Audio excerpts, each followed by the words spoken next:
বাংলাদেশের দ্রুত স্বাভাবিক পরিস্থিতি ফিরিয়ে আনতে একমত হয়েছে যুক্তরাষ্ট্র এবং ভারত। যুক্তরাষ্ট্রের প্রেসিডেন্ট জো বাইডেনের সাথে এই বিষয়ে কথা বলেছেন ভারতের প্রধানমন্ত্রী নরেন্দ্র মোদি। তারা ফোনে আলাপ করেন এবং এরপর সোমবার রাতে নিজের এক্স হ্যান্ডেল, যেটি সাবেক টুইটার সামাজিক যোগাযোগ মাধ্যম, সেখানে তাদের ফোন আলাপের কথা নিশ্চিত করেছেন ভারতের প্রধানমন্ত্রী নরেন্দ্র মোদি। তিনি সেখানে লিখেছেন, আজ মার্কিন প্রেসিডেন্ট বাইডেনের সঙ্গে ফোন আলাপ হয়েছে। এই সময়ে ইউক্রেন পরিস্থিতি সহ আঞ্চলিক এবং বৈশ্বিক নানা বিষয়ে আমরা বিশদে মত বিনিময় করেছি। এক্সে ভারতের প্রধানমন্ত্রী আরও লেখেন, বাংলাদেশ পরিস্থিতি নিয়েও আমরা আলোচনা করেছি এবং দেশটিতে দ্রুত স্বাভাবিক অবস্থা ফিরিয়ে আনার প্রয়োজনীয়তার উপর জোর দিয়েছি। পাশাপাশি বাংলাদেশের সংখ্যালঘু, বিশেষ করে হিন্দুদের নিরাপত্তা নিশ্চিত করার বিষয়ে আলোচনা হয়েছে।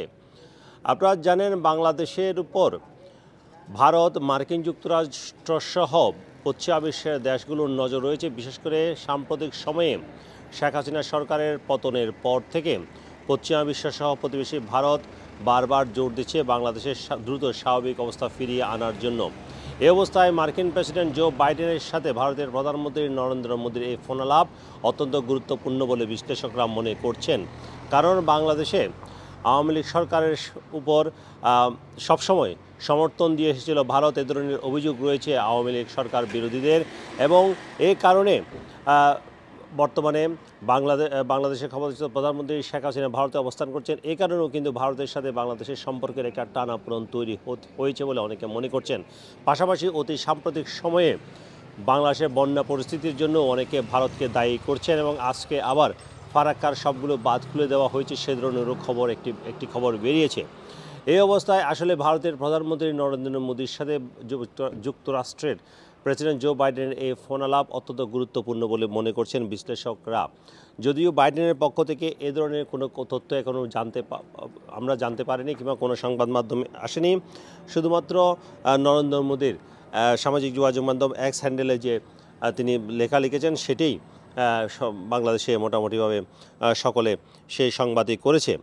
তবে যেহেতু আমেরিকা এবং ভারতের মধ্যে এ ব্যাপারে একটি কথা হয়েছে, সুতরাং দুদেশেই আসলে বাংলাদেশের পরিস্থিতি দ্রুত স্বাভাবিক করার প্রতি জোর দিয়েছে, এবং এই স্বাভাবিক পরিস্থিতির জন্য তারা হয়তোবা গণতান্ত্রিক ব্যবস্থা, বিশেষ করে নির্বাচন সহ বিভিন্ন বিষয়ে বর্তমান অন্তর্বর্তীকালীন সরকারের উপর হয়তোবা চাপ দিবে, কিংবা তাদের সাথে কথা বলবে, এ ধরনের মতামত বিশ্লেষকদের। পাশাপাশি আরেকটি খবর বলে রাখি, সেখানে হচ্ছে জো বাইডেনের মেয়াদ অনেকটা শেষ পর্যায়ে।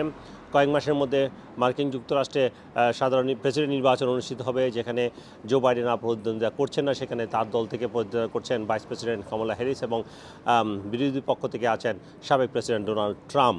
সুতরাং মার্কিন যুক্তরাষ্ট্রে নতুন সরকারকে আসে, নতুন প্রেসিডেন্টকে হন, তার উপরেও কিন্তু তাদের নীতি অনেকটা নির্ভর করছে বাংলাদেশ বিষয়ে, এবং সেক্ষেত্রে ভারতে নরেন্দ্র মোদী বিরোধী বিক্ষোভও ধীরে ধীরে দানা বাঁধছে, এবং তার অনেক সমালোচনাও হচ্ছে। সুতরাং দুই দেশে হয়তোবা সরকার পরিবর্তনের একটা সম্ভাবনা আছে।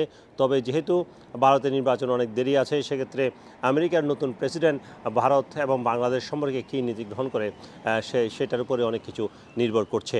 তবে যেটি সুখের খবর, সেটি হচ্ছে অন্তর্বর্তী সরকার কিন্তু ডক্টর মোহাম্মদ ইউনূসের নেতৃত্বে যে অন্তর্বর্তী সরকার গঠিত হয়েছে, তারা সকলে বলছেন তারা বিশ্বের সকল দেশের সাথে বন্ধুত্বপূর্ণ সম্পর্ক বজায় রেখে চলবেন, এবং ডক্টর মোহাম্মদ ইউনূসের আমেরিকার একটি জোর লবির সমর্থন রয়েছে, সেটি সকলে সর্বজন বিদিত। সুতরাং এই অবস্থায় বাংলাদেশ বিষয়ে হয়তোবা কোনো ধরনের বড় ধরনের কোনো হস্তক্ষেপ করবে না মার্কিন যুক্তরাষ্ট্র, এবং পাশাপাশি ভারতের পক্ষ থেকেও তেমন কোনো সম্ভাবনা নেই বলে বারবার তারা বলে আসছে। Sarwar Hossain, top news, London.